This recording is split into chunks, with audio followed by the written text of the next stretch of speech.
مولاي صل وسلم دائما أبدا على حبيبك. Bismillahirrahmanirrahim. Assalamualaikum warahmatullahi wabarakatuh. Waalaikumsalam warahmatullahi wabarakatuh. Hamdan syukurillah, salatan wassalamu ala rasulillah wa ala alihi wa ashabihi ajma'in, amma ba'd. Ala kulli hal, dalam setiap kondisi sepatutnya kita memuji, bersyukur kepada Allah Subhanahu wa taala. Sekalipun kita dalam kondisi yang serba terbatas, tetap kita harus tetap bersyukur kepada Allah Subhanahu wa taala. Sebab kenapa dalam kondisi yang serba terbatas ini Allah memberikan kita kesempatan bersana, masih sempat beribadah, nikmati bulan suci Ramadan walaupun dengan kondisi dan situasi yang sangat berbeda dari Ramadan sebelumnya. Dan yang patut kita sekalipun bisa bermuajah, berbagi ilmu temannya dalam bulan suci Ramadan ini untuk mengais keberkahan darinya, yang salah satunya yaitu dengan mengais ilmu di bulan suci Ramadan. Salawat dan salam tak lupa kita curahkan kepada baginda Rasulullah sallallahu alaihi wasallam yang dengannya umat manusia, sebagian besar dari umat manusia mampu mengenali Tuhannya, mampu mengenali pesan-pesan ketuhanan hingga istiqomah berada di jalannya. Baik, untuk kesempatan kali ini insya Allah kita akan berbincang-bincang seputar berbakti kepada kedua orang tua.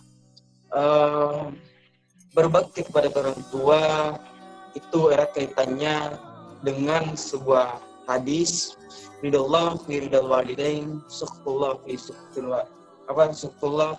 walidain. Murka yang maknanya itu ridhonya Allah tergantung pada ridho orang tua, murkanya Allah tergantung pada murkanya kedua orang tua. Nah, jadi apalagi orang tua adalah memang sebagai alasan kedua kenapa kita ada di muka bumi ini setelah ketentuan dari Allah. Nah, berbicara tentang bakti kedua orang tua, insya Allah kita akan berdiskusi bersama guru kita, Dr. Laude Ismail Ahmad, MTHI. Ya, bagaimana kabar Ustaz? Alhamdulillah, sehat Indah. Ya, alhamdulillah. Ya, kemudian ya kita sudah berada di bulan malam di hari ke-27 ya Ustaz, dan hari ke-27 bulan suci Ramadan. Nah, dengan situasi yang serba terbatas, dengan kondisi yang berbeda dengan Ramadan sebelumnya, pada dasarnya ketika kita berada di penghujung bulan suci Ramadan, biasanya kita melakukan mudik, bertemu sanak keluarga, utamanya kembali ke kampung. Bagi kita yang perantau, yaitu untuk bertemu orang tua, mengasih keberkahan juga dari orang tua. Nah, dengan situasi kondisi saat ini, pemerintah sudah memberikan kita seruan agar tidak pulang kampung. Ini tentunya dengan alasan ini untuk menjaga kehidupan masing-masing, paling tidak menjadi penyebar atau tidak menjemput penyakit. Sehubungan dengan ini, pertanyaan mungkin yang ingin saya sampaikan ke Ustaz atau terhadap untuk mewakili teman-teman semua, kita yang tidak mudik ini, apakah ini bisa dikatakan berbakti kepada orang tua atau tidak? Sementara orang tua sudah sering menghubungi untuk pulang, tetapi ada edaran pemerintah kita sebaiknya tidak pulang kampung. Nah, bagaimana dengan hal-hal seperti ini? Masih bisa dikatakan berbakti kepada orang tua sekalipun tidak mengindahkan panggilan orang tua untuk mudik. Terima kasih. Silakan. Ya, terima kasih banyak Dinda Yusuf. Assalamualaikum warahmatullahi wabarakatuh. Waalaikumsalam warahmatullahi. Salatu wassalamu Rasulillah. Nama ba'd. Para pemirsa kaum muslimin muslimat, soimin soimat yang kami muliakan, kita bersyukur kepada Allah di hari ke-27 ini kita masih sehat walafiat, masih diberi kesempatan oleh Allah untuk melakukan bincang-bincang agama, menebarkan kebaikan-kebaikan pada diri kita masing-masing, pada umat, agar umat bisa tercerahkan. Pagi ini bincang Ramadan kita tentang bakti pada orang tua. Dalam Al-Quran ada dua kewajiban yang selalu disebutkan secara bersamaan yang tidak terpisahkan. Yang pertama adalah perintah untuk kita berbakti kepada Allah dan berbakti pada orang tua. Itu ada di surah Al-Isra ayatnya, wa qadha rabbuka alla ta'budu illa iya wa bil walidaini ihsan. Jadi perintah kita untuk mengabdi kepada Allah itu sejajar dengan berbuat baik kita pada orang tua. Bahkan kita bisa mengatakan bahwa keberhasilan ibadah kita kepada Allah sangat ditentukan pada hubungan baik kita pada orang tua. Jadi kalau ada orang yang ahli ibadah, tetapi dia tidak peduli pada orang tuanya, tidak memperhatikan kehidupan orang tuanya, maka itu tanda kegagalan dari ibadahnya, ibadah vertikalnya. Yang kedua adalah kewajiban kita bersyukur kepada Allah. Ini dalam surah Luqman itu juga dikaitkan dengan orang tua. Anis kulli wali walidai ilayyal masir. Jadi kita diperintahkan untuk bersyukur kepada Allah dan diperintahkan untuk berbuat baik pada orang tua.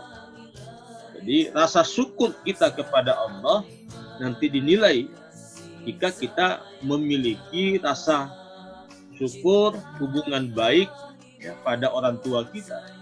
Jadi kita belum dihitung, kita belum dinilai sebagai hamba yang bersyukur kepada Allah kalau kita belum memberikan pemuliaan, bakti kepada orang tua kita.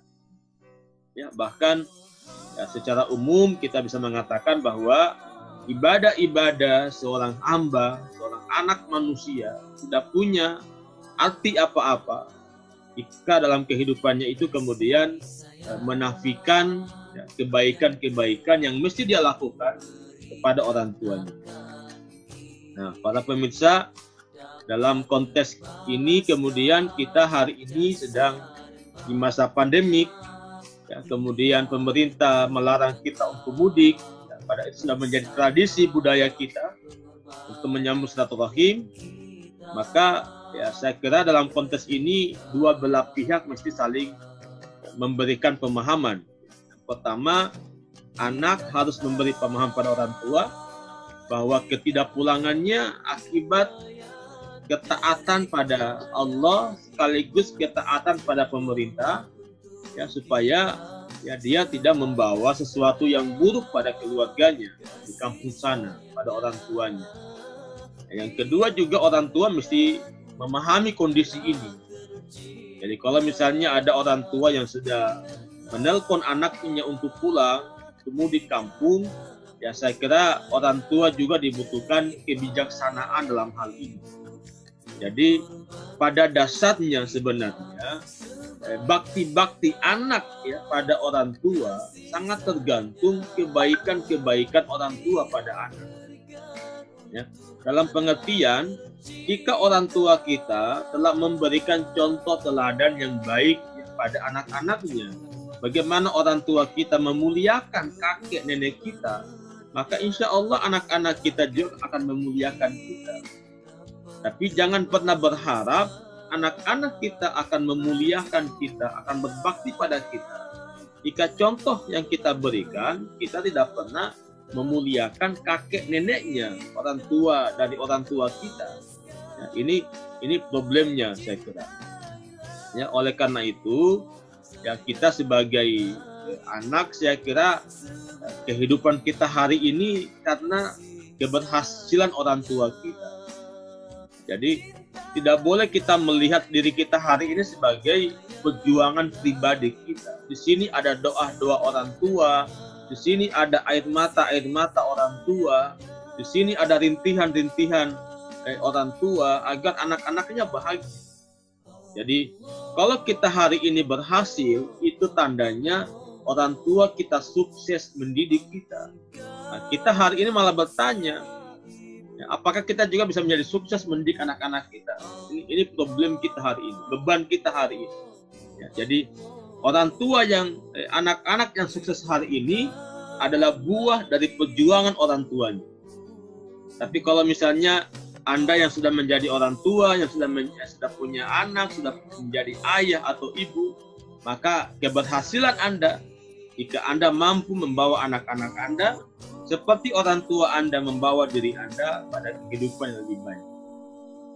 Ya, para pemirsa yang saya muliakan, ya, saya kira ya di suasana Idul Fitri pasti ya secara fitrawi kemanusiaan, ketika kita sudah mendengar kalimat-kalimat takbir, ya, ketika orang tua kita ternyata sudah pulang ke Tuhan, sudah meninggal, maka insya Allah pasti ada kesedihan-kesedihan yang kita rasakan, kerinduan-kerinduan yang kita rasakan pada mereka.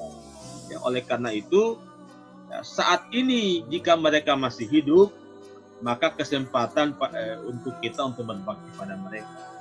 Nah, pertanyaannya, bagaimana bakti kita pada orang tua kita di masa pandemi ini? Ya, saya kira hubungan-hubungan virtual online yang menjadi ciri kemajuan teknologi bisa menjadi pintu bagaimana menjalin hubungan silaturahim pada orang tua kita. Atau misalnya kiriman-kiriman makanan, kiriman-kiriman baju baru misalnya untuk membahagiakan jiwa orang tua kita, itu bisa menjadi satu usaha seorang anak dalam membahagiakan orang tuanya. Yang paling utama, saya yakin bahwa keberhasilan seorang anak sangat tergantung kebaikannya pada orang tuanya. Jangan pernah berharap dia mampu menjalani kehidupan yang baik, kehidupan yang sukses, jika tanpa ada restu, ada ridho dari orang tua kita. Makanya bagi anak-anakku mahasiswa, adik-adikku mahasiswa dimanapun berada, kalau Anda ingin menjadi orang-orang yang sukses dalam kehidupan Anda, maka selain Anda kuliah Anda itu mesti Anda jalani sebagai proses amanah yang orang tua Anda berikan pada Anda. Jalani itu dengan baik, ya, karena kalau Anda tidak kuliah dengan serius, Anda kuliah main-main, itu artinya Anda sedang mengkhianati amanah orang tua Anda.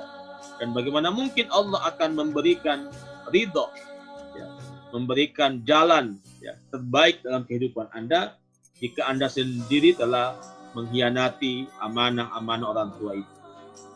Ya, saya kira para pemirsa yang berbahagia, ya, pada dasarnya kita semua akan menjadi orang tua. Jadi jika kita hari ini status anak, maka ke depan kita menjadi orang tua. Tetapi bagaimana kehidupan kita ketika menjadi orang tua sangat tergantung bagaimana kehidupan kita di masa muda di dalam memuliakan orang tua kita. Sekali lagi saya sangat yakin, ya, bahwa kebahagiaan kita hari ini, kesuksesan kita hari ini, capaian-capaian kita hari ini, itu karena ada doa-doa orang tua di situ, ya, ada rintihan-rintihan orang tua di situ yang mesti kita akui. Oleh karena itu, ya, sedari awal, ya, Allah tegaskan pada kita bahwa tidak ada peluang bagi kita untuk tidak berbuat baik pada orang tua. Meskipun orang tua itu misalnya jahat pada kita, atau dia mengajak kita untuk memustikan dia, kita tetap berbuat baik pada dia. Ya, kata Al-Quran, wa in jahadaka ala an tusyrika bima laisa laka bihi ilmun fala tuti'huma wa sahibuhuma fid dunya ma'rufa. Jadi apapun kondisi orang tua kita, ya, tidak ada alasan sebagai anak untuk berbuat yang ma'ruf ya, pada orang tua kita. Ma'ruf itu adalah sesuatu yang baik pada sisi agama maupun pada sisi budaya. Nah, saya kira ini sebagai pengantar dari bincang kita hari ini dengan Adinda saya Yusuf. Ya, intinya bahwa ibadah kita ya, akan berhasil, ibadah-ibadah Ramadan kita, jika ibadah kita itu kemudian kita aktualkan pada kehidupan real kita melalui bakti-bakti pada orang tua atau pada orang-orang yang menjadi tanggung jawab kita dan tanggung jawab sosial kita. Mungkin itu ya Dinda Yusuf sebagai pengantar. Ya, jadi dari ulasan yang saya sampaikan tadi guru kita, paling tidak yang pertama yang dapat kita lihat, yang pertama kesuksesan orang tua dalam mendidik anak itu dapat dilihat ketika orang tua itu mampu menjadikan anaknya lebih baik daripada dirinya, sebagaimana orang tuanya dahulu pernah mendidiknya. Kemudian yang kedua, keberhasilan seorang anak tidak akan pernah lepas dari pengaruh kedua orang tuanya. Ya, karena kesuksesan seorang anak itu ya tidak terlepas dari pengaruh kedua orang tuanya.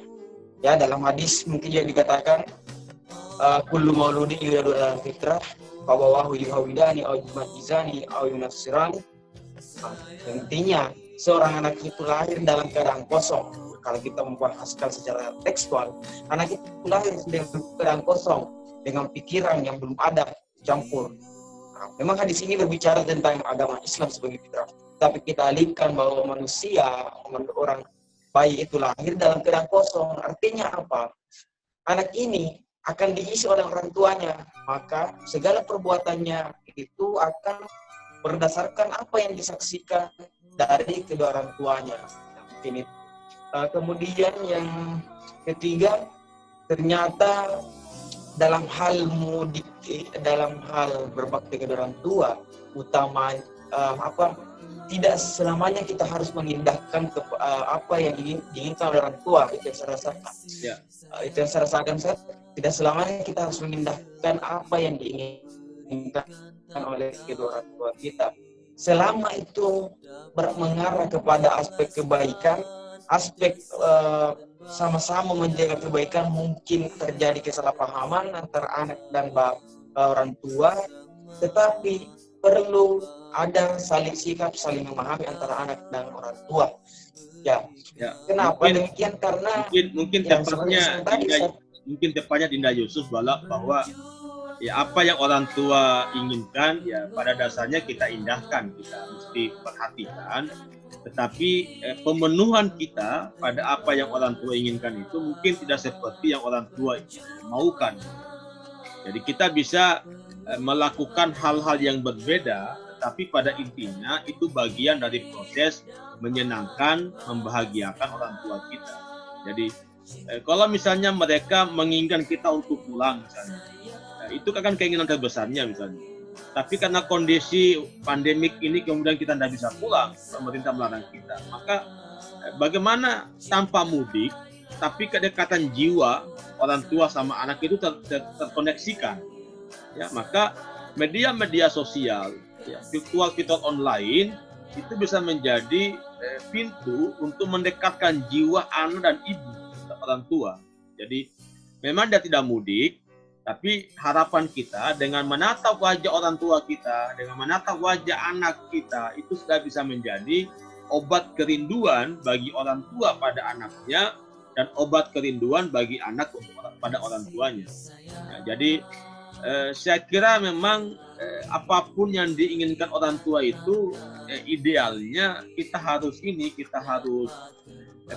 perhatikan dengan baik. Jadi tidak mesti kita ikuti begitu saja, tapi mesti ada pertimbangan. Dan sebenarnya di sini diperlukan diperlukan kebijaksanaan orang tua, kebijaksanaan anak. Ya. Jadi orang tua juga tidak boleh hitam putih dalam memberikan pilihan-pilihan pada anak, apalagi anak-anak kita hari ini di zaman milenial, saya kira kecerdasan akalnya sangat tinggi, sangat besar. Tidak sama dengan orang tua kita dulu, ya mereka itu samina wa ata'na, ya secara budaya kultural, secara akal, ya mereka ya tidak pernah membantah orang tuanya. Ya, hari ini dengan kemajuan teknologi, ya kadangkala anak-anak kita di luar pikiran kita, ya makanya ya orang tua hari ini juga mesti semakin cerdas, semakin bijaksana di dalam melakukan sikap-sikap mereka pada anak hingga tidak terjadi konflik ya antar anak. Tapi jika misalnya terjadi konflik antara anak dan orang tua, maka konflik apapun itu terjadi, anak tidak boleh memutuskan hubungan baiknya pada orang tuanya. Jadi anak tidak boleh memendam, ya, tidak boleh punya sifat dendam pada orang tuanya, meskipun orang tuanya itu dalam kacamata anak buruk, ya mungkin keputusannya buruk, kebijaksanaannya kurang bijaksana misalnya. Tapi itu tidak boleh kemudian membawa anak untuk tidak berbuat baik pada orang tua. Mungkin itu ya Dinda Yusuf. Ya jadi itu tadi penjelasan dari Ustaz bahwa sekalipun dalam situasi dan kondisi yang serba terbatas, ya tidak dapat bertemu bukan berarti tidak dapat saling menyapa. Ya. Sekarang media sudah canggih, kita bertatap muka melalui online. Memang rasanya tidak sama, tetapi paling tidak itu bisa mengobati kerinduan. Ya gitu Ustaz. Kemudian ya pada tadi itu yang saya tangkap tadi itu lagi bahwa memang di antara hubungan antara anak dan orang tua itu memang tabiatnya ingin selalu dekat. Orang tua pasti ada kerinduan kepada anaknya, anak begitu demikian pasti rindu kepada orang tuanya. Sehingga di sini dalam menjalin hubungan antara ibu dan anak itu paling tidak satu yang harus saling memahami, saling menyikapi hal-hal perbedaan dengan secara arif, dengan bijak, utamanya seorang anak. Sekalipun dalam menanggapi kemarahan atau apapun dari orang tua tetap harus dihormati. Kan ini terjadi pada nabi-nabi kita, orang tua yang sekalipun tidak beriman kepada Allah tetapi tetap berakhlak mulia kepada orang tuanya. Terus saja misalnya Nabi Ibrahim yang orang tuanya sebagai pembuat patung, semurka-murkanya Nabi Ibrahim dia tetap berakhlak mulia kepada bapaknya. Dalam Al-Quran disebutkan entah ayatnya apa itu Ustaz, dalam hadis dijelaskan bahwa nanti Nabi Ibrahim itu akan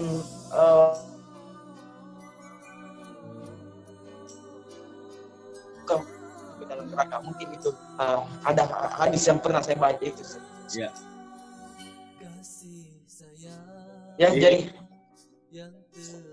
Jadi intinya Dinda Yusuf bahwa sikap anak-anak kita, jadi ini penting untuk kita sadari bersama.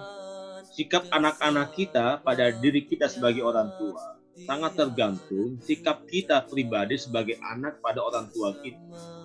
Jadi kebiasaan kita pada orang tua. Jadi kenapa kita mesti berbuat baik pada orang tua kita? Karena kita berharap anak-anak kita juga berbuat baik pada kita. Ya, karena itu model. Jadi Tuhan kan tidak buta. Ya, Tuhan tidak tidur gitu. Allah melihatlah. Jadi kalau kita hari ini melupakan orang tua, tidak memberikan perhatian pada orang tua, ya kita sebagai pribadi tunggu waktu saja gitu. Karena kita akan tiba masa akan menjadi orang tua juga dan model kita memperlakukan orang tua kita akan menjadi model nanti ke depan anak-anak kita memperlakukan diri kita. Saya kira ini menjadi postulat atau asumsi utama, ya, pijakan berpikir utama di dalam membangun relasi anak orang tua. Ya, karena kita hari ini kan hanya menjalani kehidupan. Ya. Kalau misalnya hari ini Anda menjadi anak, ya beberapa tahun ke depan jadi orang tua. Ya, seperti itu siklus kehidupannya. Ya, sehingga ya sikap-sikap kita mesti kita jaga dengan baik. Jadi jangan pernah berharap anak-anak kita akan berbuat baik pada kita, kalau kita tidak pernah memberikan contoh kita kepada anak-anak kita. Makanya jika ada anak-anak yang tidak berbuat baik pada orang tuanya, maka orang tua yang bijaksana akan melakukan refleksi diri, bertanya pada dirinya, jangan-jangan anak-anakku hari ini melupakan saya, tidak peduli pada saya. Mentong saya dulu juga tidak peduli sama orang tua saya. Mesti ada seperti itu kesadaran. Ya, karena ini bukan berarti hukum karma ya, tapi inilah kehidupan. Ya, jadi hidupnya selalu terjadi pengulangan-pengulangan. Ya, jadi hidup ini hanya menjadi proses berulang-ulangnya siklus kehidupan kan. Makanya saya bilang ini penting untuk kita. Jadi prinsipnya berbuat baiklah pada orang tua Anda, karena Anda ke depan akan menjadi orang tua juga. Yang Anda inginkan juga adalah anak-anak Anda akan berbuat baik pada Anda. Mungkin itu ya di dalam.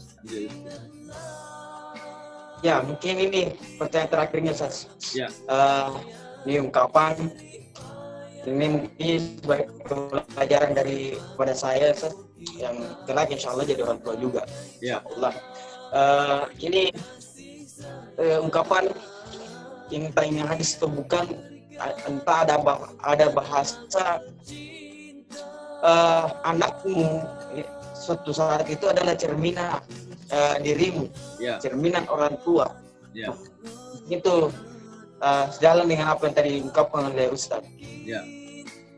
Itu penting itu. Jadi anak-anak kita itu kan menggambarkan jiwa orang tuanya. Ya, jiwa orang tuanya. Maka dalam agama kita itu ketika seorang suami istri melakukan hubungan yang diharapkan akan melahirkan generasi, maka kondisi psikologi orang tua ketika proses ibadah itu akan mempengaruhi jiwa anak. Ya, makanya sering saya katakan pada mahasiswa saya, kalau Anda ingin tahu mengapa jiwa Anda menjadi jiwa yang pemalu, jiwa yang cepat emosi dan semacamnya, boleh jadi Anda dibentuk ya dalam lingkungan yang boleh jadi ditekan diri Anda sehingga kepercayaan diri Anda menjadi tidak ada. Atau Anda misalnya hidup pada lingkungan yang rumah tangga emosian gitu, teriak-teriak, bentak-bentakan, itu menjadi jiwa-jiwa anak-anak kita. Ya, jadi di kehidupan kita kan menjadi cermin diri kita, cermin orang tua kita. Jadi makanya Imam Al-Ghazali saya kira sangat tegas mengatakan kita mesti mendidik ya anak-anak kita 25 tahun sebelum Anda menikah. Artinya kualitas jiwa Anda, gambaran kepribadian Anda itu akan menggambarkan kepribadian generasi Anda. Ya, makanya laki-laki itu mesti pintar, ya mesti tahu pada taman yang mana, kebun yang mana dia akan menanam benihnya. Ya, jadi karena meskipun benihnya bagus, jika ditanam pada tanah yang tidak subur, pada sawah yang tidak subur, juga akan memberikan hasil yang tidak subur. Ya, demikian pula wanita yang baik-baik ketika dia dilamar, ketika dia mencari jodoh, dia juga mesti berpikir, ya, bibit mana yang dia mesti cari, ya, supaya ada koneksi positif antara kepribadian dia dengan kepribadian pasangannya, ya, sehingga ya bisa membentuk, ya, melahirkan kualitas anak-anak yang soleh. Jadi sekali lagi menjadi penting untuk kita sadar akan pegangan atau pijakan ungkapan ini, bahwa perilaku manusia akan menjadi gambaran dari perilaku keturunan kita. Jadi bagaimana kualitas jiwa kita akan menjadi gambaran kualitas jiwa anak-anak kita. Mungkin itu yang paling utama.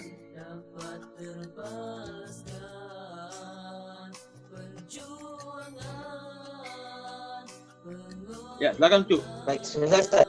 Ya. Mungkin hasil diskusi. Ya, Sir. Baik. Ya, sangat dapat kita petik pada bincang-bincang pada kali ini. Utamanya tidak mudah dapat diobati dengan via online. Memang rasanya tidak sama, tetapi kalau tidak itu bisa menjadi obat kedua. Kemudian menyelesaikan problem di antara orang tua perlu kebijakan dan kearifan antara anak dan bapak, karena hubungan keduanya pasti akan terjalin kuat. Kemudian yang menarik yang terakhir pembahasan bagi yang ingin yang baru menikah mencari pasangan, carilah tanah atau ladang yang terbaik yang dalam dibahasakan juga yang baik untuk yang buruk, baik memilih kepentingan yang tidak baik pasti apa yang inginkan dalam surat dari Ustaz. Terima kasih kita Dr. Laude Ismail Ahmad MPHI, dan saya akhiri. Akhirul kalam, ngalah mustaan, Assalamualaikum warahmatullahi wabarakatuh. Waalaikumsalam warahmatullahi